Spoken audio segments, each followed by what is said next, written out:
করেছেন। সবাইকে আমন্ত্রণ জানাচ্ছি বাংলা ভিশনের স্বাস্থ্য ও চিকিৎসা বিষয়ক সরাসরি সম্প্রচারিত অনুষ্ঠান মেডিনোভা ভালো থাকুন অনুষ্ঠানটি দেখবার জন্য। আপনাদের সঙ্গে আছি আমি ডাক্তার ফাহিম আহমেদ রূপম। দর্শক, আমাদের সমাজে একটা অত্যন্ত কমন একটি সমস্যার নাম হচ্ছে, একটা লক্ষণের নাম হচ্ছে অ্যালার্জি। ত্বকে চুলকানি, হাঁচি কাশি হওয়া, চোখ দিয়ে পানি পড়া, নাক বন্ধ থাকা ইত্যাদি ইত্যাদি হচ্ছে অ্যালার্জির উপসর্গ। কোনো কোনো সময় কিন্তু এই অ্যালার্জির কারণে কোনো কোনো রোগীদের আবার শ্বাসকষ্ট হয়, যদিও শ্বাসকষ্টের আরও অনেক কারণ আছে। দর্শক, এই যে কমন সমস্যা অ্যালার্জি এবং শ্বাসকষ্ট, এই বিষয় নিয়ে আজকে আমরা আলোচনা করব। অ্যালার্জি এবং শ্বাসকষ্ট কারণ ও করণীয় বিষয় নিয়ে কথা বলার জন্য আজ আমাদের সেটে উপস্থিত হয়েছে আমাদের দেশের একজন খ্যাতিমান বক্ষব্যাধি বিশেষজ্ঞ। আসুন পরিচিত হয়ে নেই আজকের অতিথির সঙ্গে। উপস্থিত আছেন Bangladesh medical research council BMRC director এবং বাংলাদেশ লাং ফাউন্ডেশনের যুগ্ম সম্পাদক ডাক্তার কাজী সাইফুদ্দিন বিন্নুর। স্যার, আপনাকে আমন্ত্রণ জানাচ্ছি অনুষ্ঠানে। জি, অনেক ধন্যবাদ আপনাকে এবং আপনার মাধ্যমে বাংলা ভিশনের দর্শক শ্রোতাদেরকেও শুভেচ্ছা জানাচ্ছি। দর্শক, অ্যালার্জি এবং শ্বাসকষ্ট নিয়ে আপনাদের কোনো প্রশ্ন থাকলে অনুষ্ঠান চলাকালীন সময় টিভি স্কুলের যে নাম্বার আসছে সেই নাম্বারে আপনারা ফোন করতে পারেন। আজকে আমাদের অতিথি ডাক্তার কাজী সাইফুদ্দিন বিন্নুর স্যার আপনাদের প্রশ্নের উত্তর দিবেন। আসুন আজকে আমাদের আলোচনাটি শুরু করি। ডাক্তার কাজী সাইফুদ্দিন বিন্নুর, প্রথমে একটু জানতে চাচ্ছি যে স্যার, অ্যালার্জি তো স্যার একটা খুব পরিচিত একটা সমস্যা এবং অনেকেই কিন্তু ঘন ঘন এই সমস্যাটাতে ভুগে, অনেকে আবার কিছুদিন পর পর ভুগে। প্রথমে জানতে চাচ্ছি যে এই অ্যালার্জির আসলে কারণটা কি, কেন এই অ্যালার্জিটা হয়? হ্যাঁ, অ্যালার্জি একটা অবশ্যই একটি মেডিকেল টার্ম, কিন্তু এটি এতটাই কমন বা এতটাই সাধারণ একটি শব্দে পরিণত হয়েছে যে আমরা কিন্তু প্রতিনিয়ত আমাদের কথার মধ্যে, আমাদের লেখার মধ্যে এই শব্দটি বিভিন্নভাবে প্রয়োগ করে থাকি। কাউকে পছন্দ হচ্ছে না, আমরা বলি যে ওর প্রতি আমার অ্যালার্জি আছে, কিন্তু আসলে মূল জিনিসটা কি, কেন আমরা এটা বলি? আসলে অ্যালার্জিটা আমরা যদি একেবারে বৈজ্ঞানিক দৃষ্টিকোণ থেকে দেখি, এটি হচ্ছে আমাদের মানবদেহের একটি প্রতিরোধ ব্যবস্থা। আচ্ছা। আমরা যে এই পৃথিবীতে আছি, আমাদেরকে বিভিন্ন রকমের প্রতিকূল জিনিস ঘিরে রয়েছে। সেটি পরিবেশে রয়েছে, সেটি আমাদের চালচলনে রয়েছে, আমাদের খাদ্যবস্তুতে রয়েছে, সর্বত্র। এই যে প্রতিকূল জিনিসগুলো বা প্রতিকূল পরিস্থিতিগুলো, এগুলো যদি আমাদের শারীরবৃত্তীয় কার্যক্রমকে কোনোভাবে বাধাগ্রস্ত করতে চায় বা আমাদের শরীরে ঢুকে সে কোনো রকম সমস্যা তৈরি করতে চায়, তখন শরীরের একটি স্বাভাবিক প্রতিক্রিয়া হচ্ছে অ্যালার্জি। অর্থাৎ অ্যালার্জির মাধ্যমে আমরা কিন্তু সেইগুলোর বিরুদ্ধে একটা যুদ্ধ ঘোষণা করি। কিন্তু সমস্যাটা তখনই হয়ে যায় যখন এই যুদ্ধ ঘোষণার কারণের যে প্রতিক্রিয়াগুলো বা আলামতগুলো, লক্ষণগুলো অতিমাত্রায় হয়। অতিমাত্রায় হলেই সেটা আমরা আবার সহ্য করতে পারি না, আমাদেরকে নানা রকম সমস্যা দেয়। আচ্ছা। সেই জন্য এক কথায় বলা যায় যে অ্যালার্জি একটি স্বাভাবিক শারীরবৃত্তীয় প্রক্রিয়া, কিন্তু সেটির মাত্রা যখন অতিরিক্ত হয় তখন ওটি আমাদের একটা স্বাস্থ্য সমস্যা হিসাবে উপস্থিত হয়ে দাঁড়ায়। স্যার, লক্ষণগুলো কি? মানুষ কিভাবে বুঝবে যে তিনি বিভিন্ন ধরনের অ্যালার্জিতে ভুগছেন? অ্যালার্জি আসলে শরীরের যে কোনো জায়গায় যে কোনোভাবেই প্রকাশ হতে পারে, অনেক রকমভাবে প্রকাশ হতে পারে। তবে আমরা সাধারণত বলে থাকি যে যার অ্যালার্জির মাত্রাটা বেশি, তার ক্ষেত্রে কয়েকটি জায়গা বেশিভাবে আক্রান্ত হয়। আচ্ছা। যেমন একটি হচ্ছে ত্বক, অনেকের ক্ষেত্রেই স্কিনে একটা লাল র্যাশ ওঠে, চাকা চাকা দাগ হয়, চুলকানি হয়, অস্বস্তি হতে থাকে। দ্বিতীয়ত হচ্ছে শ্বাসতন্ত্র, দেখা যায় যে শ্বাসনালীকে সে সংকুচিত করে ফেলে, অতিরিক্ত ওখানে নিঃসরণ ঘটে এবং রোগীর শ্বাসকষ্ট, কাশি এগুলো বেড়ে যায়। তৃতীয়ত হচ্ছে নাক, দেখা যায় নাকের প্রদাহ বেড়ে যায়, চুলকানি বেড়ে যায়, নাক দিয়ে পানি পড়ে, হাঁচি হয় অথবা নাক বন্ধ হয়ে যায়। আরেকটি হচ্ছে গিয়ে চোখ, অনেকের ক্ষেত্রেই দেখা যায় চোখটা লাল হয়ে ফুলে ওঠে, চুলকাতে থাকে, পানি পড়তে থাকে। এর বাইরেও কিন্তু নানা রকমভাবে অ্যালার্জি হতে পারে। অতিমাত্রায় একটি অ্যালার্জি হতে পারে যেটাকে আমরা বলি অ্যানাফাইলেকটিক শক, অর্থাৎ একেবারে জীবন সংশয়কারী একটি অবস্থাও তৈরি হতে পারে। এইরকমভাবে অ্যালার্জিটা প্রকাশিত হয়ে থাকে। আচ্ছা, তার মানে অ্যালার্জি কোনো না কোনোভাবে এর উপসর্গ বা লক্ষণটা প্রকাশিত হবে, রোগীর এটা বুঝতেই পারবে যে তার শরীরে কোনো না কোনো একটা সমস্যা হচ্ছে। হ্যাঁ, যখন প্রতিক্রিয়াটা তীব্র হয় তখন এর কোনো না কোনোটা একটি শুরু হয়ে যায়, অনেক সময় একাধিকটাও একসাথে শুরু হতে পারে। আচ্ছা, সাধারণ যে সমস্যাগুলোর কথা বললেন, ত্বকে চুলকানি, নাক দিয়ে পানি পড়া কিংবা শ্বাসতন্ত্রের কোনো সমস্যা, এগুলো কি আমরা একটু সাধারণভাবেই সাধারণ অ্যালার্জি ধরে নিব, মানে খুব একটা প্রাণ সংহারী না, এটা ধরে নিতে পারি আমরা? না, এগুলোর মাত্রাটা যখন সহ্যের মাত্রায় থাকে অথবা সাধারণ মুখের ওষুধ বা অল্প কিছু অন্য ধরনের ওষুধ দিয়ে নিয়ন্ত্রণ করা যায়, তখন এটিকে আমরা ধরে নিতে পারি, বলতে পারি যে এটি একটি সাধারণ মাত্রার অ্যালার্জি যেটি নিয়ন্ত্রণযোগ্য। কিন্তু অনেক সময় এখান থেকেও তীব্র মাত্রায় চলে যেতে পারে যদি আপনি নিয়ন্ত্রণের পদ্ধতিগুলো সঠিক সময়ে সঠিক ওষুধপত্র বা সাবধানতাটা না নেন। আর এর বাইরে যেটি বলেছি যে অ্যানাফাইলেকটিক শক, সেটা অনেক ক্ষেত্রে অনেক সময় শরীরে এমন তীব্র অ্যালার্জিক একটা প্রতিক্রিয়া হয় যে তাৎক্ষণিকভাবে রোগীর শ্বাসকষ্ট হয়ে তার শ্বাসতন্ত্র, তার হৃদযন্ত্র, তার সার্বিক পরিস্থিতিটা একেবারে জরুরি অবস্থার দিকে চলে যায়। এটা কি আপনি অ্যানাফাইলেকটিক শক বলছেন? হ্যাঁ, এই নামে এটি হয় প্রচলিত। তবে এটি কিন্তু খুব বেশি আমরা যে সমাজে সবসময় দেখতে পাই তা না। এটি অনেক সময় দেখা যায় যে ভর্তি রোগীর ক্ষেত্রে হাসপাতালে কোনো একটি ওষুধের কারণে অথবা কারো কারো ক্ষেত্রে কোনো একটি বিশেষ বস্তুর প্রতি তীব্র অ্যালার্জিক প্রতিক্রিয়ার কারণে হয়। বিদেশে এটা অনেক সময় আমরা শুনি যে বাদাম জাতীয় জিনিস খেয়ে একেবারে সে পেশেন্ট মৃত্যুর মুখোমুখি হয়ে গেছে বা মৃত্যুবরণ করেছে, এই ধরনের একটা পরিস্থিতি। তবে এটি সাধারণভাবে কিন্তু খুব বেশি না, খুব বেশি সংখ্যক রোগী না, এটাতে না, তা না। আক্রান্ত হয় না। একটু স্যার অ্যানাফাইলেকটিক শকটা নিয়ে একটু শেষ করতে চাচ্ছি, যে অ্যানাফাইলেকটিক শকটা মানে কি খাবারের জন্যই হয় নাকি রোগীর শরীরে আরও অন্যান্য কোনো উপাদানের বা যেটি আপনি বললেন যে ইমিউনিটির কোনো সমস্যার কারণে হয়? না, এটি খাবারের কারণেই হবে তা না। আমি তো বলেছি যে অনেক সময় ভর্তি রোগীর ক্ষেত্রে দেখা যায় যে কোনো একটি হয়তো একটা ইনজেকশন দেওয়া হয়েছে যেটি তার ক্ষেত্রে প্রতিক্রিয়া তৈরি মানে করেছে। ওষুধের কারণে কোনো একটি হয়তো কোনো একটা স্যালাইনের কোনো একটি কম্পোনেন্ট আছে যেটি তাকে এরকম সমস্যার মধ্যে নিয়ে গেছে। অনেক সময় পরিবেশগত কোনো কিছুর কারণেও হতে পারে। হ্যাঁ, হয়তো কোনো একটা অ্যালার্জিক উত্তেজক বস্তুর সংস্পর্শে এমনভাবে এসেছে যে তার সেরকম হতে পারে। অনেক সময় খাদ্যের কারণেও হতে পারে। আমরা অনেক সময় এরকম শুনি যে কেউ একটু বাদাম খেলো বা ডিম খেলো বা সামুদ্রিক মাছ খেলো, চিংড়ি মাছ খেলো, হঠাৎ করে তার ত্বকে অনেক চুলকানি, ফুলে গেল, শ্বাসকষ্ট হলো, চোখ দিয়ে পানি পড়ছে, হ্যাঁ, বা সে তীব্র শ্বাসকষ্টে ভুগছে। এটা কি ধরনের সমস্যা? এটিও অ্যালার্জি জাতীয় সমস্যাই।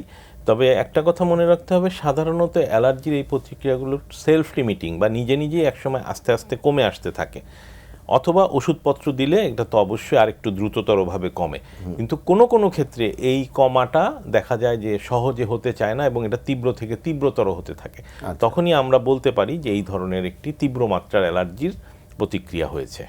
যে এই ধরনের লক্ষণগুলো যেগুলি স্যার আপনি বললেন, একটা ওয়াইড স্পেকট্রামের কথা বললেন, তো এই ধরনের লক্ষণগুলো দেখা দিলে রোগীরা চিকিৎসকের কাছে যাওয়ার আগে তারা হোম রেমেডি কী করবে, বা এই রোগীর আশেপাশে যারা আছে তারা কি ব্যবস্থা নেবে? এটা বুঝতে হলে আমি প্রথমে বলবো যে অ্যালার্জিটা কেন হয় শরীরে সেটা একটু সাধারণ একটু ধারণা থাকলে ভালো। যে আমাদের রক্তে আইজিই বলে একটি কণিকা আছে। এই কণিকাটির কাজ হচ্ছে গিয়ে এই যে আমি যেটা বললাম যে কোনো বহিঃশত্রুই আমি বলি যে যেগুলো অ্যালার্জিকে উত্তেজিত করে, যে এইরকম কোনো বিষাক্ত বা দূষিত কোনো কিছু যদি আমার শরীরের জন্য ক্ষতিকর মনে করে শরীর, তখন এই আইজিগুলো উত্তেজিত হয় এবং বিশেষ ধরনের একটি রাসায়নিক বিক্রিয়া করে, যেটিরই প্রতিক্রিয়া হিসাবে আমরা অ্যালার্জিটা পেয়ে থাকি। তো প্রথম কাজ হচ্ছে আমাদের প্রতিরোধ, অর্থাৎ কোনোভাবেই যেন এমন কোনো উত্তেজক বস্তুসমূহের মুখোমুখি আমরা না হয়ে যাই যার ফলে এই অ্যালার্জি বেড়ে যেতে পারে। এই উত্তেজক বস্তুগুলো প্রধানত থাকে হচ্ছে আমাদের পরিবেশে, ধুলাবালি, ধোঁয়া, তীব্র গন্ধ, ফুলের রেণু, পশু পাখির লোম, তারপরে আমাদের হাউসহোল্ড ডাস্ট যেগুলো আছে, ঘরের যে ধুলা, এর মধ্যে এক ধরনের মাইট জাতীয় এক ধরনের খুব আণুবীক্ষণিক জীবাণু থাকে, কীটাণু থাকে, সেগুলো, তারপরে এই যে স্যাঁতস্যাঁতে যে জায়গাগুলো সেইখান থেকে অনেক সময় তাপমাত্রার তারতম্যের কারণে এগুলো হতে পারে। আচ্ছা, কিছু খাদ্য আছে যে খাদ্যগুলো কিন্তু অ্যালার্জিকে উত্তেজিত করতে পারে। আমরা কমনলি বলে থাকি যেমন গরুর মাংস, ইলিশ মাছ, চিংড়ি মাছ, হাঁসের ডিম, বেগুন, নারকেল, পুঁই শাক, ঢেঁড়স, এক একজনের এক একটা। এটা এমন কোনো কথা নেই যে প্রত্যেকটাই সকলের হবে অথবা এর বাইরে কোনোটাই হবে না, তাও না। এটা আসলে এক একজনের জন্য এক একটি, এবং যিনি এটার ভুক্তভোগী তিনিই বুঝতে পারেন কোনটায় তার হতে পারে। এছাড়া ধরেন অনেক সময় যে শ্বাসকষ্টজনিত, অ্যালার্জিজনিত শ্বাসকষ্ট অনেক সময় কিন্তু কিছু তীব্র মানসিক পরিস্থিতির কারণেও হতে পারে। খুব বিমর্ষ হয়ে গেলেন, খুব কোনো কারণে খুব অ্যাংজাইটিতে পড়ে গেলেন, খুব তীব্র বেদনার কোনো তথ্য আসলে, এমনকি খুব বেশি হাসাহাসি করছেন, তখনও অনেক সময় কিন্তু দেখা যায় যে আমাদের শ্বাসকষ্টজনিত, অ্যালার্জিজনিত শ্বাসকষ্টটা বেড়ে যেতে পারে। তো প্রথম কাজ হচ্ছে এই ধরনের কোনো সমস্যা যদি আমরা জেনে থাকি, বুঝে থাকি, সেগুলো থেকে নিজেকে দূরে রাখা। দ্বিতীয় হচ্ছে যে যদি অ্যালার্জির এই সমস্যা থাকে তাহলে অ্যান্টি অ্যালার্জি জাতীয় কিছু ওষুধ আছে, সেটা অ্যান্টিহিস্টামিন হতে পারে, অ্যান্টি লিউকোট্রিন জাতীয় ওষুধ হতে পারে। এগুলোর চিকিৎসকই নির্ধারণ করে দিবেন, প্রয়োজন হলে সেগুলো নিয়মিত অথবা যখন হবে তাৎক্ষণিকভাবে সেগুলোর সহায়তা নেওয়া। আরও যদি বেশি মাত্রা হয় তখন আমরা স্টেরয়েড জাতীয় ওষুধ দিয়ে থাকি। আর অনেক ক্ষেত্রে আমরা বলে থাকি যে একটা সমন্বিত চিকিৎসার দরকার, অর্থাৎ অ্যালার্জির কারণে শুধু নাকের সমস্যা হচ্ছে, আমি শুধু নাকের চিকিৎসা করলাম, অথবা শুধু শ্বাসকষ্ট হচ্ছে শুধু শ্বাসকষ্টের চিকিৎসা করলাম, তা নয়। এই সব কিছু মিলিয়ে পুরো অ্যালার্জিটাকে কন্ট্রোল করার জন্য হয়তো লম্বা সময় ধরে চিকিৎসা লাগতে পারে। এবং সাধারণত অ্যালার্জি নিয়ন্ত্রণ করতে গেলে, অ্যালার্জিকে তো নির্মূল করা 100% সম্ভব না, কিন্তু নিয়ন্ত্রণ করতে গেলে একটু লম্বা সময়ই লেগে থাকে চিকিৎসার জন্য। তার মানে আপনারা লম্বা সময় ধরেও কোনো কোনো রোগীকে ওষুধপত্র দিয়ে থাকেন? সাধারণত তাই হয়ে থাকে। আচ্ছা, প্রবাবলি একটা খুব পরিচিত ওষুধের নাম মন্টেলুকাস আর কি, অনেক সময় আপনার বছরের পর বছর দিতে বলেন, কিন্তু আমরা তো জানি যে সব ওষুধের একটা সাইড এফেক্ট আছে। তো রোগীদের কিন্তু প্রশ্ন থাকে যে এই যে অ্যালার্জির ওষুধগুলো বা আরও অন্যান্য যে অ্যান্টি অ্যালার্জিক ড্রাগগুলো আছে সেগুলো লং টাইম খেলে কোনো সমস্যা হবে কি না? প্রথমত হচ্ছে যে মন্টেলুকাস্টের কথা বলেছেন, সেটা দিয়ে আসি। মন্টেলুকাস্টটা একটা বিশেষ ধরনের অ্যালার্জি প্রতিরোধকারী একটি ওষুধ। এটি যেটি করে সেটা হচ্ছে যে আমাদের আইজি উত্তেজিত হলে একটা লিউকোট্রিন জাতীয় কিছু রাসায়নিক পদার্থ শরীরে চলে আসে, সেটাকে এটি বাধা প্রদান করে। এটি মানে সাধারণভাবে বলা যায় মোটামুটি একটি নিরাপদ এবং উপকারী ওষুধ। তবে বছরের পর বছর ধরে যে কোনো ওষুধ খেলেই কিন্তু সাইড এফেক্ট বা পার্শ্ব প্রতিক্রিয়া থাকে। মন্টেলুকাস্টের ক্ষেত্রেও দেখা গেছে কিছু কিছু সাইড এফেক্ট আছে। তার মধ্যে একটি হচ্ছে যে অনেক ক্ষেত্রে একটু মানসিক সমস্যা তৈরি হয়, অনেকের বিষণ্ণতা বেড়ে যায়, অনেকের মানসিক উত্তেজনা বেড়ে যায়, আরও কিছু টুকটাক সমস্যা হতে পারে। সেক্ষেত্রে আসলে চিকিৎসকের পরামর্শ ছাড়া এই মাসের পর মাস, বছরের পর বছর মন্টেলুকাস খাওয়া উচিত না। চিকিৎসক যদি মনে করেন তাহলেই তিনি লম্বা সময় ধরে দিবেন। আর অ্যান্টিহিস্টামিন জাতীয় যেগুলো ওষুধ আছে, যেগুলো সেগুলোর কিছু পার্শ্ব প্রতিক্রিয়া আছে, যেমন অনেক ক্ষেত্রে এগুলো একটা ঘুমের ভাব তৈরি করে, শরীরের মধ্যে একটা অবসাদ তৈরি করে পার্শ্ব প্রতিক্রিয়া হিসাবে। সেই ক্ষেত্রে এই ধরনের ওষুধগুলো আজকাল অনেক ক্ষেত্রে পার্শ্ব প্রতিক্রিয়া কম বা পার্শ্ব প্রতিক্রিয়া মুক্ত অ্যান্টিহিস্টামিন আছে, হয় সেগুলোর দিকে যেতে হবে, অথবা ওই ধরনের ওষুধ যদি লাগেই তাহলে ওই ওষুধের সেবনের পরে খুব সূক্ষ্ম কাজগুলো, যেমন সেলাই করা, মেশিন চালানো, গাড়ি চালানো, এই ধরনের কাজগুলো একটু কিছু সময়ের জন্য পরিহার করে চলতে হবে। ধন্যবাদ। আমরা এই পর্যায়ে একটু ফোনে যাচ্ছি। প্রিয় দর্শক, আসসালামু আলাইকুম, আপনার নাম বয়স বলে প্রশ্নটি করুন। জি, আমি নারায়ণগঞ্জ থেকে রিপন খন্দকার বলছিলাম। বলুন। আমার তার কাছে একটা প্রশ্ন, বিশেষ এক ধরনের অ্যালার্জি আছে যেটি আমার নিজেরও এক সময় প্রচন্ড পরিমাণে ভুগতে হয়েছিল অ্যাডোলেসেন্ট এইজে। হঠাৎ মানে গায়ে যেন কেমন কাটা কাটা দিয়ে ওঠে, হ্যাঁ, পিঁপড়ার কামড়ের মতো। মানে হঠাৎ এটা হচ্ছে ওই উইন্টার সিজনে বেশি হয়, আর ধরেন লেপ কাঁথা গাই দিল এটা বেশি হয়। যখন প্রচন্ড ইরিটেশন হয় তখন ওই ভেজা হাত দিয়ে গায়ে একটু ম্যাসাজ করলেও ঠিক হয়ে যায়, কিন্তু এটা মানে ফ্রিকোয়েন্সি হচ্ছিল। এটা কি ধরনের অ্যালার্জি এবং কি কারণে হয়? আচ্ছা, ধন্যবাদ আপনাকে। এটা অ্যালার্জির কারণেই যদি হয়ে থাকে, যদি আপনার সেই রকম নির্ণয়ই হয়ে থাকে, তাহলে আমি বলবো যে আমি যে কথাটা বলেছি না, যে এক একজনের এক এক কারণে অ্যালার্জি হয়, এটির একটি উদাহরণ কিন্তু আপনি, যে আপনার যে অ্যালার্জিক প্রতিক্রিয়াগুলো হয়েছে এগুলো সাধারণত কিন্তু হয় না, কিন্তু আপনার ক্ষেত্রে হয়েছে এবং আপনি বলেছেন যে আপনার বয়সন্ধিকালে এটি দেখা দিয়েছে। এর পিছনে একটা কারণ হতে পারে যে ওই সময় আমাদের শরীরে কিছু হরমোনাল পরিবর্তন আসে, সেইটার একটা কারণে হয়তো আপনি ওই সময় এই অ্যালার্জির প্রতি একটি নাজুক অবস্থায় ছিলেন, এবং এটির ওই হয়তোবা এই হরমোনগুলোর কারণে এই আপনার যে অ্যালার্জি যেগুলোকে উত্তেজনা করে, অর্থাৎ আমি যে আইজির কথা বলেছি বা আইজির কারণে তৈরি হওয়া যে রাসায়নিক পদার্থগুলোর কথা বলেছি, সেগুলো হয়তো বা ওই সময় আপনার কোনো কোনো সময় বেড়ে যেত, এবং সেটিও কিন্তু আসলে কোনো একটা পরিবেশগত বা অবস্থানগত উত্তেজকের কারণেই হতো। এখন যেহেতু ওই বয়সটা আপনি পার হয়ে এসছেন, আমি ধারণা করে নিচ্ছি এখন সেই কারণেই হচ্ছে না। আর আপনি যেটা বললেন যে ভেজা হাতে হাত বুলিয়ে দিলে আরাম হতো, এটা আসলে একটি মানে তাৎক্ষণিকভাবে ওইখানকার একটা আরাম হতো, কারণ আপনার ওই সময় যখন অ্যালার্জিটা বেড়ে যায় তখন ত্বকে একটু তাপমাত্রাটা বৃদ্ধি পায়, ত্বকে চুলকানির ভাব হয়, সো ভেজা হাতে পানির স্পর্শে সেটা আপনার হয়তো একটা আরাম হতো। তবে এইরকম ক্ষেত্রেও কিন্তু সাধারণত আমি মনে করি চিকিৎসক দেখিয়ে যদি ওরকম হয় তাহলে অ্যালার্জি বিরোধী ওষুধ যেগুলো তার কোনোটা না কোনোটা প্রয়োগ করতে হবে। ধন্যবাদ স্যার। অ্যালার্জি ভ্যাকসিন, ইমিউনোথেরাপি খুব প্রচলিত একটা শব্দ, আসলে কতখানি কার্যকরী, কোন রোগীদের ক্ষেত্রে আপনারা এগুলো অ্যাডভাইস করেন? হ্যাঁ, এটা খুবই জরুরি, বর্তমান সময়ের জন্য আপনি একটা জরুরি জিনিসের দিকে দৃষ্টি দিয়েছেন। ইমিউনোথেরাপিটা এমন, সেটা হচ্ছে যে এই যে আমি বললাম যে আমাদের শরীর কোনো একটা কিছুর বিরুদ্ধে প্রতিক্রিয়া দেখায়, ইমিউনোথেরাপিতে যেটা করা হয় যে যেটির বিরুদ্ধে আমাদের শরীরটা প্রতিক্রিয়া দেখায়, অতিরিক্ত প্রতিক্রিয়া দেখিয়ে আমাদেরকে একটা সমস্যায় ফেলায়, সেই জিনিসটিকে খুব ক্ষুদ্র মাত্রায় একটু একটু করে দিয়ে শরীরকে সহনীয় করে ফেলা। আচ্ছা, সেটার জন্য এখনকার সময়ে সবচেয়ে বেশি ব্যবহার করা হয় হচ্ছে সাবলিঙ্গুয়াল বা জিহ্বার নিচে ইমিউনোথেরাপি দেওয়া, যেটাকে আমরা SLIT বা সাবলিঙ্গুয়াল ইমিউনোথেরাপি বলি। এটির মাধ্যমে শরীরকে ওই বিশেষ উত্তেজকের বিরুদ্ধে অতিরিক্ত যাতে কোনো প্রতিক্রিয়া না হয় সেই রকমভাবে শরীরকে একটু ট্রেন করে দেওয়া বা প্রশিক্ষণ দিয়ে দেওয়া, তার ফলে ওই অতিরিক্ত উত্তেজনাটা হয় না এবং রোগী একসময় ওই অ্যালার্জির হাত থেকে অনেকখানি রক্ষা পেয়ে যায়। আচ্ছা।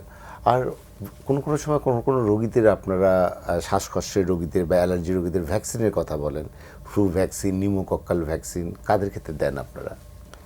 আসলে ফ্লু ভ্যাকসিন বা নিউমোকক্কাল ভ্যাকসিন অর্থাৎ নিউমোনিয়ার ভ্যাকসিন এগুলো কিন্তু অ্যালার্জির ওষুধ নয়। জিনিসটা হচ্ছে গিয়ে যে আমি কিছুক্ষণ আগেই বলছিলাম যে শ্বাসকষ্ট বা হাঁপানি, অ্যাজমা, এটি হচ্ছে একটি অ্যালার্জিজনিত রোগ, অর্থাৎ কোনো কারণে যদি শরীরে অ্যালার্জি উত্তেজিত হয় তখন এই শ্বাসকষ্টটা বেড়ে যায়। শ্বাসকষ্ট বাড়ার আরেকটি কারণ হচ্ছে এই ভাইরাস বা ব্যাকটেরিয়া দিয়ে যখন শ্বাসতন্ত্রটা আক্রান্ত হয়। আচ্ছা। তো আমরা যখন ফ্লু বা নিউমোনিয়ার ভ্যাকসিন দেই তখন ইনফ্লুয়েঞ্জাটা ওই বছরের সাধারণত হয় না, নিউমোনিয়াগুলোর বিরুদ্ধে একটা প্রতিরক্ষা তৈরি হয়ে যায় শরীরে, ফলে এই দুটো সংক্রমণ না হওয়ার কারণে অ্যালার্জিটাও ওই রকম বা শ্বাসকষ্টটাও ওই রকমভাবে সেই রোগীকে আক্রান্ত করতে পারে না। আচ্ছা, আমরা আরেকটি ফোন নিয়ে নিচ্ছি। দর্শক আসসালামু আলাইকুম, আপনার নাম বয়স বলে প্রশ্নটি করুন। ওয়ালাইকুম আসসালাম, আমার নাম হচ্ছে আরাফাত হোসেন, বয়স হচ্ছে 30। আমি জব করি, ডেস্ক জব করি, কিন্তু আমার যেমন ফ্রাইডেতে বাসায় যখন হাউস হোল্ডের কাজগুলো করা হয় তখন ডাস্ট অ্যালার্জিটা আছে আমার, এবং ঈদের সময় যখন বাড়ি যাই তখন আমার রুমটা বন্ধ থাকে, ওইটা যখন জানালা ওপেন করা হয় দরজা জানালা একটু ধুলা থাকে, ওই ধুলাটা যখন নাকে যায় আমার খুব নাক যন্ত্রণা করে, মাথা যন্ত্রণা করে। এর জন্য আমি অ্যালসেপটা কিছুদিন খাইলে আমার ভালো হয়ে যায়, 2-3 বার খাইলে। এখন এই ওষুধটা খাওয়া ঠিক হচ্ছে কিনা আমার, এটাই আমার কোশ্চেন ছিল। ধন্যবাদ। জি, আপনি যে অ্যালার্জির সমস্যাটার কথা বলেছেন আমি বলবো যে এটা একটা ক্লাসিক উদাহরণ, অর্থাৎ সাধারণত এই রকম সমস্যাই কিন্তু বেশিরভাগ অ্যালার্জিক রোগী মুখোমুখি হয়ে থাকেন। এই যে ধুলোবালির সংস্পর্শে আসলে বা অনেক দিন ধরে যদি একটা বদ্ধ জায়গায় যে ধুলোবালি, ছত্রাক বা অন্যান্য জীবাণু জন্মায়, সেগুলো যখন আপনার নাকে ঢোকে তখন যে সমস্যাটা হয় এটি। এবং আমি একটি কথা বলেছিলাম যে এই যে গৃহস্থালী ধুলো, এর মধ্যে মাইট নামে একটা আণুবীক্ষণিক কীট থাকে, সেটির সংখ্যাও বেড়ে যায়। এইটি আপনাকে এই সমস্যায় ফেলে। এবং এটির চিকিৎসার জন্য প্রথমত হচ্ছে আপনি যে যে ওষুধটির কথা বলেছেন, ওটি একটি অ্যান্টিহিস্টামিন ওষুধ।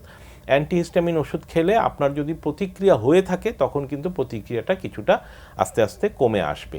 তবে আপনি যদি এটা ক্রমাগত ভুগে থাকেন, সেক্ষেত্রে আপনাকে একটি দীর্ঘমেয়াদী চিকিৎসায় যেতে হবে। সেজন্য আপনার রক্তে অ্যালার্জির মাত্রাটা কত আছে সেটা দেখতে হবে, কোন কোন অ্যালার্জিক বস্তুতে আপনি প্রতিক্রিয়া দেখান সেটি বের করার চেষ্টা করতে হবে, এবং সব মিলিয়ে একটি লম্বা সময় ধরে আমরা অ্যান্টি অ্যালার্জিক বা অ্যান্টিহিস্টামিন জাতীয় ওষুধ দিয়ে, সেই সাথে যেটি একটু আগেও কথা বলা হচ্ছিল মন্টিলুকাস বা অ্যান্টিলিউকোট্রিন জাতীয় ওষুধ যদি প্রয়োজন হয় সেই সাথে যোগ করে, প্রয়োজন হলে একটা নির্দিষ্ট সময়ের জন্য স্টেরয়েড জাতীয় ওষুধ যোগ করে, এবং সেই সাথে আমরা অনেক সময় ফেমোটিডিন জাতীয় একটি ওষুধ দিয়ে থাকি অ্যালার্জি কন্ট্রোলের জন্য, যদিও এটি প্রধানত হচ্ছে গ্যাস্ট্রিক জাতীয় সমস্যায় দেওয়া হয়ে থাকে। রোগীরা অনেক সময় ভাবেন যে এটা কেন দেওয়া হলো, কিন্তু ওটারও একটা অ্যালার্জির উপরে প্রভাব রয়েছে, সেটি দেওয়া হয়ে থাকে। এবং সর্বোপরি যদি এগুলো দিয়ে একটি দীর্ঘ সময় চিকিৎসা সাজানোর পরেও যদি না হয়, তাহলে আমরা মনোক্লোনাল অ্যান্টিবডি জাতীয় কিছু বায়োলজিক ইনজেকশন আছে সেগুলো দিয়ে থাকি, যেমন ওমালিজুমাব। এটা হচ্ছে একেবারে পরবর্তী মাত্রায়। তবে সাধারণত এই যে প্রথম যে ওষুধগুলোর কথা বলেছি সেগুলোর একটি সমন্বিত চিকিৎসা নিলে এবং একটু দীর্ঘ সময় ধরে নিলে এই যে প্রতিক্রিয়াটা ধুলাবালির মুখে গেলেই হয়ে যাওয়া, এটি থেকে অনেক ক্ষেত্রেই পরিত্রাণ পাওয়া যায়।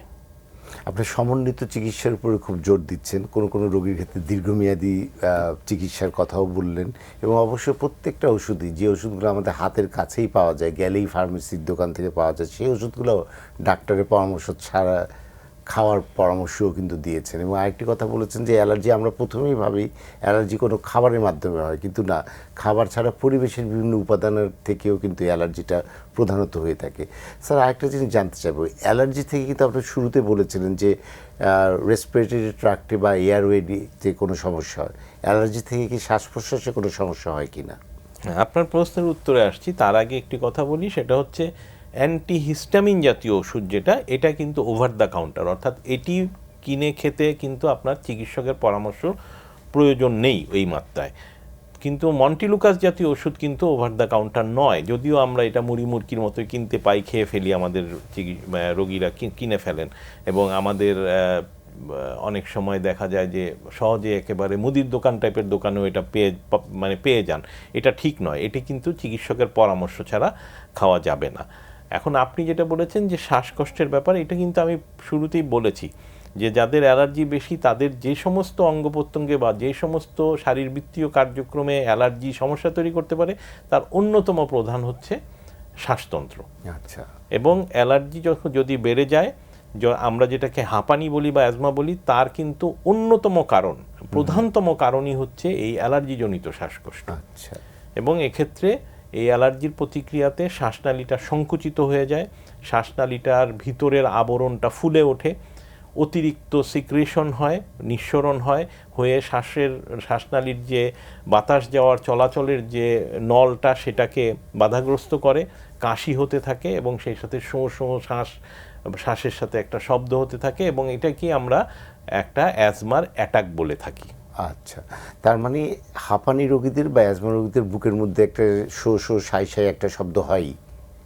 হ্যাঁ, এটা অ্যাজমা বা হাঁপানির যে 4টি প্রধান লক্ষণ তার একটি হচ্ছে এটি, কাশি, শ্বাসকষ্ট, বুকে চাপ অনুভব এবং এই বাঁশির মতো শব্দ হওয়া। বাঁশির মতো শব্দ, 4টি লক্ষণ একত্র থাকতে পারে, কিংবা যে কোনো একাধিক লক্ষণ, কোনোটা নাও থাকতে পারে প্রাথমিকভাবে, 4টা একসাথেও থাকতে পারে, তবে এই 4টি হচ্ছে আমরা বলি কার্ডিনাল সাইন বা প্রধানতম লক্ষণ। আচ্ছা, কাশির কথা স্যার বললেন, আমরা কাশির ব্যাপারটা একটু জানতে চাইবো। অনেকেই দীর্ঘমেয়াদী খুসখুসে কাশিতে ভুগে, কি করবে, তার একটু ফোন নিয়ে নিচ্ছি।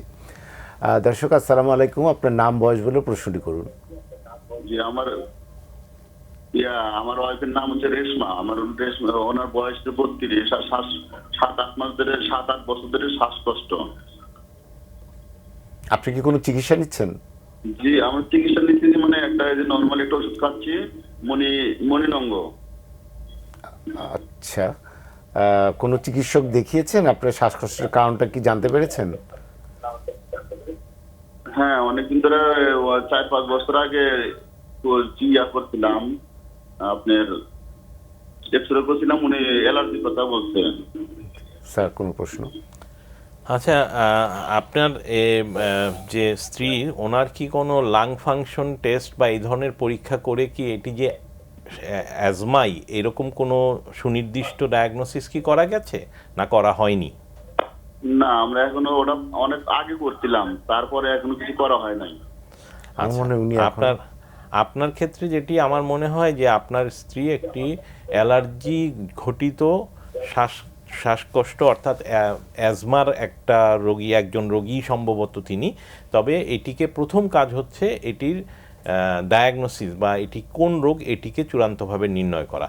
এই জন্য আপনি একজন অতি দ্রুতই একজন বক্ষব্যাধি বিশেষজ্ঞর শরণাপন্ন হন। তিনি আপনাকে ওনাকে পরীক্ষা করে, এক্স রে করে, রক্ত পরীক্ষা করে এবং সেই সাথে আমরা লাং ফাংশন টেস্ট বা স্পাইরোমেট্রি অর্থাৎ ফু দিয়ে কম্পিউটারের মাধ্যমে সেই শ্বাসতন্ত্রের ক্ষমতা বা পরিস্থিতি কি আছে এটা মাপার একটি পরীক্ষা আছে, সেগুলো করে এবং এটি করার ফাঁকে ফাঁকে কিছু ওষুধ দিয়ে এবং সেই সাথে যদি অ্যালার্জি মনে হয় তাহলে কি কারণে অ্যালার্জি হচ্ছে সেগুলো বের করে এগুলো সব মিলিয়ে মোটামুটিভাবে একটি দীর্ঘমেয়াদী চিকিৎসা নিতে হবে। প্রাথমিকভাবে হয়তো বেশ কয়েকটা ওষুধ একটু উচ্চমাত্রায় দিয়ে শুরু করতে হতে পারে, কিন্তু ধীরে ধীরে এটিকে ধাপে ধাপে ওষুধ কমিয়ে এনে একেবারেই প্রায় স্বাভাবিক পর্যায়ে আপনার স্ত্রীকে নিয়ে আসা যাবে। আমার পরামর্শ হবে আপনি একজন বিশেষজ্ঞ চিকিৎসকের পরামর্শ নিয়ে আপনার চিকিৎসাটাকে সাজিয়ে নিন। স্যার, আমরা কাশি, শ্বাসকষ্ট, দীর্ঘমেয়াদী কাশি, ঘুমালেই কাশি হয়, এই সকল বিষয়গুলো নিয়ে জানতে চাই এবং শ্বাসকষ্ট রোগী হাঁপানি ছাড়াও অন্যান্য অনেক কারণে শ্বাসকষ্ট হতে পারে, এই বিষয়গুলো জানতে চাইবো একটু বিরতির পরে। প্রিয় দর্শক, আপনারা দেখছিলেন মেডিনোভা ভালো থাকার অনুষ্ঠানটি। আমরা অ্যালার্জি এবং শ্বাসকষ্ট রোগের কারণ এবং রোগীদের করণীয় নিয়ে আলোচনা করছিলাম ডাক্তার কাজী সাইফুদ্দিন বেন্নু স্যারের সাথে। এই পর্যায়ে একটি বিরতিতে যাচ্ছি, কিছুক্ষণ পরেই ফিরছি, সঙ্গে থাকুন।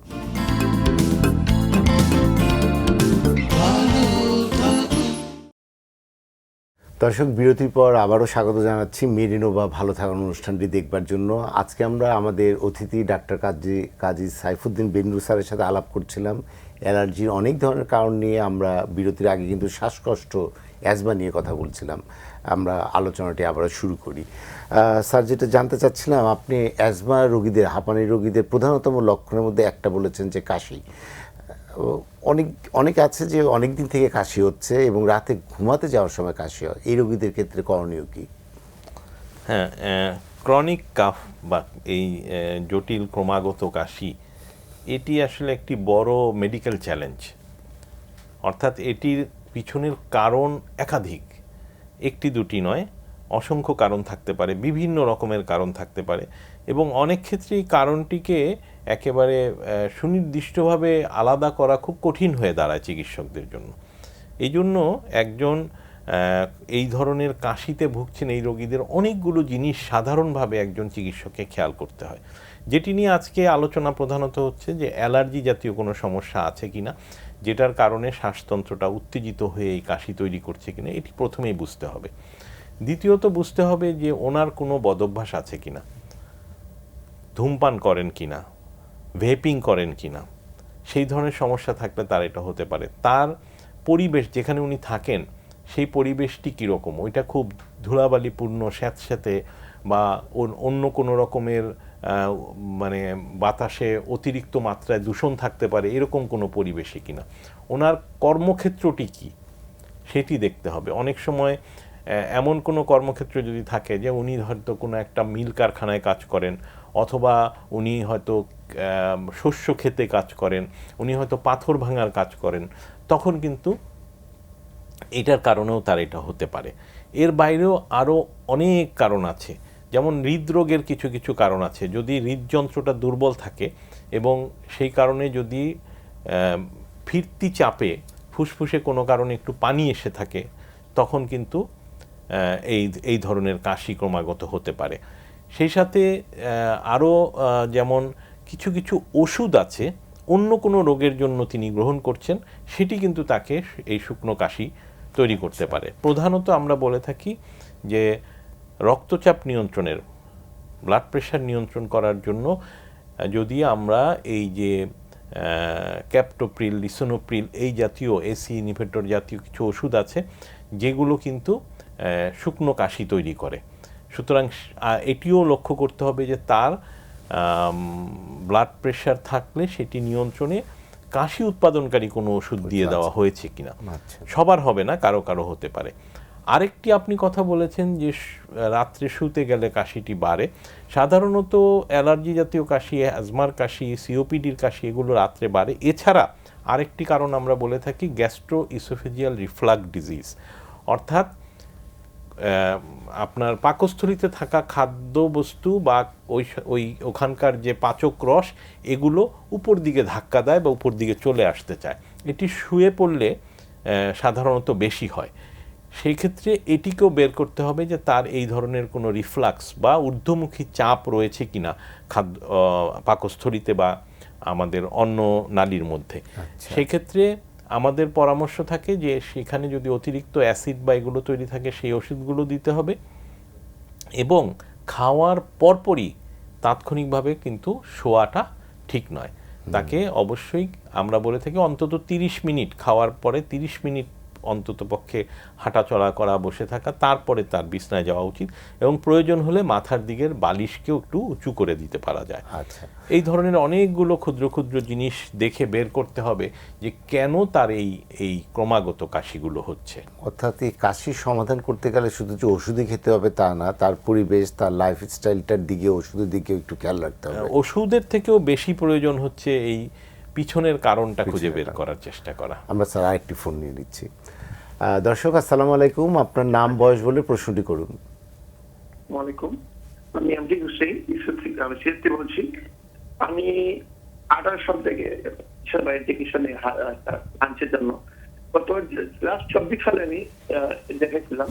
বর্তমানে আমাকে দিচ্ছে ওরা মানে 100 চেক করার পর 2 চক্কর 2 বার, আর যদি কাশি বাড়ে তাহলে 2 বার, তাহলে 1 বার দিতে বলছে। এখন 3-4 দিন ধরে আমার খুব বেশি সমস্যা হচ্ছে, খুব বেশি কাশি হচ্ছে, গলা জ্বলতেছে, প্লাস নাকে সর্দি এবং পেটের কাশি হচ্ছে। এখন আমি একটু ডাক্তার তলব করে ওনারা বলছে আমাকে যে তুমি মোটামুটি রাত্রে খাও 120 পাওয়ার জন্য, আর আমার ইনহেলারটা দিতে দেওয়ার জন্য। আমি এখন আর কিছু খাইতে পারি কিনা, আমার খুব বেশি কাশি হচ্ছে। এখন এই মধ্যে ব্যবস্থায় বলতেছি। আচ্ছা, ধন্যবাদ। আপনি যে ওষুধগুলো, যে ইনহেলার ব্যবহার করছেন বা অ্যান্টিহিস্টামিন জাতীয় ওষুধ খাচ্ছেন, এগুলো হয়তো আপনাকে চিকিৎসক সুন্দরভাবে বুঝিয়ে দিয়েছেন। তবে আপনার যে সমস্যাগুলো শুনলাম, এইটুকু শুনে আমার মনে হয়েছে যে আপনার শুধু শ্বাসতন্ত্রের চিকিৎসা বা শ্বাসনালীর প্রদাহের কারণে যে কাশি সেটির চিকিৎসাটাই হচ্ছে, কিন্তু আপনি বলেছেন যে আপনার সর্দি থাকে, নাক বন্ধ থাকে। আপনার কিন্তু এটির ব্যাপারেও নজর দিতে হবে। আপনার অ্যালার্জিক রাইনাইটিস বা এই অ্যালার্জিজনিত নাকের প্রদাহ আছে কিনি সেটাকে বের করতে হবে। সেটার জন্য পরীক্ষা নিরীক্ষা করে প্রয়োজন হলে নাকের স্প্রে ব্যবহার করতে হবে নিয়মিতভাবে একই সাথে, অর্থাৎ শ্বাসতন্ত্রের কাশির ওষুধের সাথে এটির ব্যবহারও প্রয়োজন আছে। এবং আরেকটি জিনিস আপনাকে আপনি বলেননি, বা আপনার যদি ধূমপান বা এই ধরনের কোনো বদভ্যাস থাকে সেখান থেকে দূরে থাকতে হবে। কোনো বিশেষ কারণে, পরিবেশগত কোনো কারণে আপনার এটি বেড়ে যাচ্ছে কিনা সেটির দিকে লক্ষ্য রাখতে হবে। এবং সবশেষে যেটি হচ্ছে যে একজন চিকিৎসকের সাথে পরামর্শ নিতে হবে যে আপনার শ্বাসতন্ত্র বা আপনার যে নাক বা আপনার সাইনাস, এখানে কোনো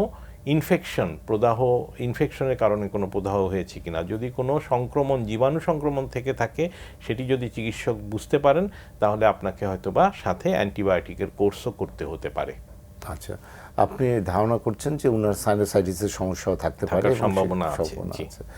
স্যার একটা জিনিস বললেন যে অ্যালার্জিক রাইনাইটিস, নাক দিয়ে পানি ঝরা, হাঁচি হয়, এরকম অনেক রোগী আছে, এবং এই রোগীরা কিন্তু আবার অনেক সময় দেখা যায় যে শ্বাসকষ্টতেও ভুগে। আপনার বলে অ্যালার্জিক রাইনাইটিসও আছে এবং অ্যাজমাও আছে। এই রোগীদের আপনি ম্যানেজ করেন কিভাবে? এবং আমরা জানি যে আপনি যে allergic rhinitis and it's impact on asthma, আরিয়ার একজন বাংলাদেশ রিপ্রেজেন্টেটিভও। এই রোগীদের আপনি ম্যানেজ করেন কীভাবে একটু জানতে চাইবো বিস্তারিতভাবে। আরেকটি ফোন নিয়ে নিচ্ছি। দর্শক আসসালামু আলাইকুম, আপনার নাম বয়স বলে প্রশ্নটি করুন। আসসালামু আলাইকুম। হুম। যে আমার যে রোগীর সমস্যা হচ্ছে কি যে 1 বছর ধরে কাশি, তো বিভিন্ন অ্যালার্জি থেকে অনুষ্ঠানের মানে ওষুধ খাওয়াচ্ছি, তো ওষুধ খেয়েও কোনো সুপার আসতেছে না। ফুসফুসি আচ্ছা। এবং কাশি। উনার বয়স কত? 27 বছর। উনি কি পুরুষ না মহিলা? মহিলা, আমার স্ত্রী। কি ওষুধ খাচ্ছেন উনি বর্তমানে বা ব্যবহার করছেন? মানে ওষুধ তো আমি বিভিন্ন ডাক্তারের চিকিৎসকের পরামর্শ অনুযায়ী ওষুধ খাওয়াচ্ছি, তো ওষুধ খেয়ে তো কোনো সুফল আসতেছে না। আচ্ছা, ঠিক আছে। আপনার যেটুকু কথা তাতে আমি প্রথমত যেটা বুঝছি সেটা হচ্ছে, আমি যে কথাটার প্রতি খুব গুরুত্ব দিচ্ছি প্রথম থেকে, সেটি হচ্ছে যে অ্যালার্জি জাতীয় সমস্যা নিয়ন্ত্রণে একটি দীর্ঘমেয়াদী সমন্বিত চিকিৎসা। আপনার ক্ষেত্রে আমার মনে হচ্ছে আপনার স্ত্রীর ক্ষেত্রে এই দুটোরই একটু অভাব রয়েছে, অর্থাৎ আপনাকে একটি যে সমন্বিত একটা পরিকল্পিত প্ল্যান্ড চিকিৎসা সেটি সম্ভবত আপনি নিতে পারেননি। আর দ্বিতীয় হচ্ছে যে অনেক ক্ষেত্রেই হয়তো অনেক চিকিৎসাতে আপনি লম্বা সময় ধরে লেগে থাকেননি, অর্থাৎ ছেড়ে দিয়েছেন হয়তো বা বিভিন্ন কারণে। এইটি করলে হবে না, আপনাকে যেটি করতে হবে এই কাশিটার কারণ কি এটা বের করার জন্য একজন ভালো বিশেষজ্ঞ চিকিৎসকের পরামর্শ নিয়ে সেই চিকিৎসাটা সাজিয়ে নিতে হবে প্রথমে, যে আপনার চিকিৎসাটা কি। এবং সাধারণত আমরা এখানে স্টেপ কেয়ার ম্যানেজমেন্ট কথাটা আমি বলেছি, যে প্রথম মাত্রায় হয়তো বেশ কিছু ওষুধ দিয়ে শুরু করতে হবে, তারপর আস্তে আস্তে কমিয়ে আনতে হবে, এবং এই ধাপে ধাপে চিকিৎসাটা একটা লম্বা সময় ধরে করতে হবে। এবং এই অ্যালার্জির বাইরেও অন্য কোনো কারণে এটি হচ্ছে কি না এই কাশি বা এই সমস্যাটা, সেটিও বের করার চেষ্টা করতে হবে। তবে আপনার জন্য আমার পরামর্শ থাকবে আপনি অতি দ্রুতই একজন এই বিষয়ের বিশেষজ্ঞের শরণাপন্ন হন। স্যার যদি একটু সংক্ষেপে বলেন, যেটা বলছিলাম যে আপনি তো আরিয়ার একজন বাংলাদেশ রিপ্রেজেন্টেটিভ, এই রোগীদের ম্যানেজ করেন কিভাবে? নাক বন্ধ থাকছে, শ্বাসকৃতি। আপনি এটা খুবই আরেকটি অত্যন্ত গুরুত্বপূর্ণ বিষয়ের দিকে আপনি নজর এনেছেন। একটা কথা আমরা বলে থাকি, সেটা হচ্ছে গিয়ে যে ওয়ান এয়ারওয়ে ওয়ান ডিজিজ, অর্থাৎ আমাদের শ্বাস শুরু হয় কোথা থেকে? একেবারে শুরুতে নাকের ছিদ্র যেখান থেকে আমরা শ্বাসটা নেওয়া শুরু করি, এখান থেকে শুরু হয়। তারপরে কিন্তু এটি গলার মধ্য দিয়ে আস্তে আস্তে দুই ফুসফুসের মাঝখান দিয়ে বাতাসের শ্বাসনালী দিয়ে গিয়ে দুই ফুসফুসের মধ্যে ঢুকে যায়। এই পুরোটা কিন্তু একটা এয়ারওয়ে, এবং যেহেতু এটি একটি এয়ারওয়ে, একটি শ্বাসতন্ত্র, এখানে যে সমস্যাগুলো হয় এটি একটি ডিজিজই, একটি রোগেরই বিভিন্ন রকম প্রকাশ। অর্থাৎ অ্যালার্জিক রাইনাইটিস বা নাকের যে প্রদাহ অ্যালার্জিজনিত, এটি অ্যাজমারই একটি পার্ট বা একটি অংশ, এই বলে একটি কিন্তু বৈজ্ঞানিক চিন্তাধারা রয়েছে। এই চিন্তাধারার উপর ভিত্তি করেই কিন্তু আপনি যে আরিয়ার কথা বলেছেন, allergic rhinitis and it's impact on asthma, এটি একটি বিশ্বব্যাপী একটি অত্যন্ত নামকরা প্রতিষ্ঠান, যারা এই অ্যালার্জি, নাকের অ্যালার্জি থেকে শুরু করে ফুসফুসের অ্যাজমা পর্যন্ত পুরোটাকে সমন্বিতভাবে বৈজ্ঞানিক চিন্তাভাবনার মাধ্যমে চিকিৎসা দিয়ে থাকেন এবং নিয়ন্ত্রণ করে থাকেন। এটির বাংলাদেশের প্রতিনিধি হিসাবে আমি প্রায় 15 বছর যাবৎ কাজ করছি। তো আপনি জানতে চেয়েছেন যে এই ক্ষেত্রে কি চিকিৎসাটা বা কিভাবে দেওয়া হয়। এক্ষেত্রে কিন্তু চিকিৎসাটা দিতে হবে 3টি দিক লক্ষ্য রেখে। প্রথমত হচ্ছে রোগীর শ্বাসকষ্ট, কাশি এগুলো কি মাত্রায় হচ্ছে, তাহলে তার শ্বাসকষ্ট এবং কাশি থেকে দূরে রাখার জন্য সঠিক মাত্রায় ওষুধ দিতে হবে। সেটার জন্য আমরা ইনহেলার জাতীয় ওষুধ বা অন্যান্য ওষুধগুলো সাথে যোগ করব। দ্বিতীয়ত হচ্ছে তার নাকের প্রদাহটা কি মাত্রায় আছে, সেটার জন্য তার নাক যাতে প্রদাহটা না হয়, প্রদাহটা নিয়ন্ত্রণ করা যায়, সেই জন্য নাকের স্প্রে এবং সেই সাথে অন্য ওষুধগুলো যোগ করব। এবং সর্বোপরি তার অ্যালার্জি, শরীরে অ্যালার্জির মাত্রাটা কি পর্যায়ে আছে সেটা দেখে তাকে অ্যালার্জি নিয়ন্ত্রণের ওষুধ দিতে হবে, এবং তার লাইফস্টাইলে যাতে অ্যালার্জি তাকে উত্তেজিত করতে না পারে, তাকে সমস্যায় ফেলতে না পারে, সেই জন্য তার জীবনযাত্রাটিকেও একটি নির্দিষ্ট প্রক্রিয়ার মধ্যে, একটি হিসাব নিকাশের মধ্যে নিয়ে আসতে হবে। এইভাবে একটি সব কিছু মিলিয়ে যদি আমরা চিকিৎসা করি, তাহলে এটা অত্যন্ত সফলভাবেই নিয়ন্ত্রণ করা যায়। স্যার আপনি আমাদের এই ফুসফুসের রোগীদের, শ্বাসকষ্টের রোগীদের, অ্যালার্জির রোগীদের যদি আমি এক কথা জানতে চাই, আপনার রোগীদের প্রতি কী পরামর্শ থাকবে? রোগীদের প্রতি প্রথম পরামর্শ আমার থাকবে যে অ্যালার্জি ভয় পাওয়ার কিছু না, হতাশ হওয়ারও কিছু না। অ্যালার্জির যে সমস্যা সেটা যত অল্প মাত্রায় হোক, যত তীব্র মাত্রায় হোক, এটিকে যদি বৈজ্ঞানিকভাবে বিশ্লেষণ করে একটি পরিকল্পিত চিকিৎসার মাধ্যমে এবং অনেক ক্ষেত্রে একটু দীর্ঘমেয়াদী চিকিৎসার মাধ্যমে যদি করা যায় ধৈর্য ধরে, তাহলে অবশ্যই নিয়ন্ত্রণ করা যায়। আর দ্বিতীয় পরামর্শ হচ্ছে গিয়ে যে আপনার হাঁচি কাশি হচ্ছে বা আপনার অ্যালার্জি হচ্ছে, আচ্ছা এটা তো হতেই পারে, আমি ওটা চিকিৎসায় গেলাম না, ওটা নিয়ে বেশি ঘাটাঘাটি করলাম না, সেটিও করবেন না। এটিও কিন্তু গাফিলতির বিষয় না। আপনার সামান্য এই ধরনের অ্যালার্জির লক্ষণ বহিঃপ্রকাশও কিন্তু বড় ধরনের সমস্যা আপনার জন্য নিয়ে আসতে পারে। সো সেইটাও আপনার নেগলেক্ট করা বা এটাকে অবহেলা করা কোনোভাবেই ঠিক হবে না। কোনোভাবেই ঠিক হবে না। অ্যালার্জি সুচিকিৎসাযোগ্য রোগ, নিয়ন্ত্রণযোগ্য রোগ, এবং শুরুতেই চিকিৎসা নিয়ে নিশ্চয়ই আপনি সারা জীবনই ভালো থাকতে পারবেন। অনেক অনেক ধন্যবাদ ডাক্তার কাজী সাইফুদ্দিন বেন্নুর স্যার। দর্শক, মেডিনোভা ভালো থাকুন অনুষ্ঠানের এই ছিল আমাদের আজকের আপনাদের জন্য আয়োজন। আপনারা কিন্তু এই অনুষ্ঠানটি বাংলা ভিশনের ফেসবুক পেজে দেখতে পারেন। সেক্ষেত্রে আপনাদের লগ ইন করতে হবে www.facebook.com/বাংলাভিশন লিখে। আশা করি অনুষ্ঠানটি দেখবেন এবং আগামী শুক্রবার ঠিক একই সময় উপস্থিত হব অন্য কোনো বিষয় নিয়ে আলোচনা করার জন্য। তার আগ পর্যন্ত আপনারা সবাই ভালো থাকুন, সুস্থ থাকুন। শুভেচ্ছা।